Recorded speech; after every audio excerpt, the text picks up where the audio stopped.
ART కేంద్రం తూర్పు తీరానికి తుఫాన్ల బెడద ఎక్కువ, వాటి గమనం ఒక్కోసారి ఒక్కోలా ఉండదు. వాతావరణంలో మార్పులు తీవ్ర పరిణామాలకు దారితీసిన ఉష్ణోగ్రతలు విపరీతంగా పెరగడం, భారీ వర్షాలు, భారీ పిడుగులు, ఇతర విపత్తులు అకస్మాత్తుగా విరుచుకుపడుతున్నాయి. వాతావరణంలో ఏ రకమైన మార్పులు వల్ల తీర ప్రాంతాలకు సంభవిస్తున్నాయో తెలుసుకునేందుకు విశాఖ కేంద్రం మరింత విస్తృత పరిశోధనలకు సిద్ధమవుతున్నాయి. ఇందుకోసం ఆంధ్ర విశ్వవిద్యాలయంలో ఏఆర్టీ అట్మాస్ఫియరిక్ రీసెర్చ్ టెస్ట్ బెడ్ని భూ విజ్ఞాన మంత్రిత్వ శాఖ చెందిన Indian institute of tropical meteorology Pune ఏర్పాటు చేసింది. ఈ నెలాఖరికి నుంచే పరిశోధన ప్రారంభించనుంది. భూ విజ్ఞాన మంత్రిత్వ శాఖ మిషన్ మౌసంలో భాగంగా 180 కోట్లతో ఈ ప్రాజెక్టు చేయబడుతుంది. ఏఆర్టీ సెంటర్ ద్వారా వాతావరణ రసాయనాల ప్రభావాన్ని, ప్రజలు ఆరోగ్యంపై చూపే ప్రభావాన్ని నిశ్చితంగా పరిశోధిస్తారు. ఇది కేంద్ర ప్రభుత్వ పథకం.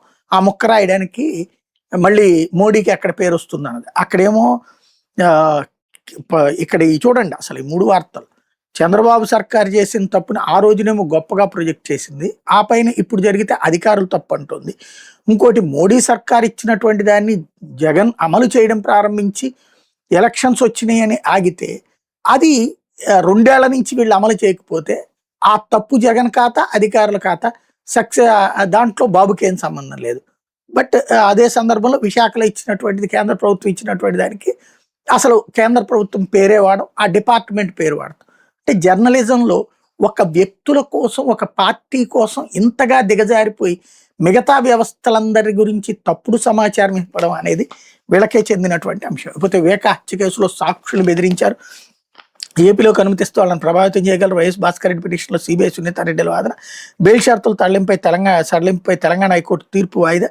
మాజీ మంత్రి వైఎస్ వివేకానంద రెడ్డి హత్య కేసులో నిష్పాక్షిక విచారణ నిమిత్తమే నిందితులకు హైకోర్టు బెయిల్ షరతును విధించిందని ఆయన కుమార్తె సునీతారెడ్డి సిబిఐ సోమవారం తెలంగాణ హైకోర్టుకు నివేదించారు. పిటిషనర్ పలుకుబడి ఉన్న వ్యక్తి కావడంతో ఏపీలోకి అనుమతిస్తే సాక్షులను ప్రభావితం చేయగలరన్న ఆందోళన వ్యక్తం చేశారన్నటువంటి వార్తని హైలైట్ చేసి, ఇది వార్త రాయడం బాగానే ఉంది, కానీ వీళ్ళు ఏంటంటే వివేకా కేసులో 3 కాలమ్స్ 4 కాలమ్స్ మామూలుగా ఆర్గ్యుమెంట్నే జడ్జిమెంట్ లాగా రాసేస్తున్నారు ఇక్కడ విశేషం. ఇంకోటి, భాస్కర్ రెడ్డి బయటకు వచ్చాక ఎవరిని బెదిరించాడు? నెంబర్ 1. నెంబర్ 2 వచ్చేటప్పటికి ఆంధ్రాలోకి వస్తే వీళ్ళు ఇన్ఫ్లుయెన్స్డ్ పర్సన్. అంటే ప్రభుత్వం చేతకాందా? ప్రభుత్వం అసమర్థంగా ఉందా? మనకు నచ్చిన ప్రభుత్వమే కదా ఉంది, సునీత నచ్చిన ప్రభుత్వమే, సునీత మెచ్చిన ప్రభుత్వమే కదా ఉంది. మరి ఆ ప్రభుత్వాన్ని నమ్మదా ఆవిడ? అది విచిత్రం. లేకపోతే వివేక హత్య కేసు తదుపరి దర్యాప్తుపై కౌంటర్ వేయండి, సిబిఐకి తెలంగాణ హైకోర్టు ఆదేశం, సునీత పిటిషన్పై విచారణ. ఆ కేసులో ఆవిడ వాదనలను పెట్టుకుని సుదీర్ఘమైనటువంటి కథనాలు రాస్తారు. సుప్రీంకోర్టే తేల్చెప్పింది ఆవిడ అనుమానాలన్నీ వేస్ట్ అని చెప్పేసి. ఆ తర్వాత ఏసీబీ కోర్టులో కూడా హమ్మక్కని తేల్చేశారు. కానీ ఆమెను అడ్డుపెట్టి జగన్ని టార్గెట్ చేయాలి. ముందు కేసు తేలకూడదు. కేసు కనుక సరిగ్గా తేలితే ఏడాదిలోపు కొట్టవతలు పడేస్తారు. అంత పిచ్చగా ఉంది కేసు.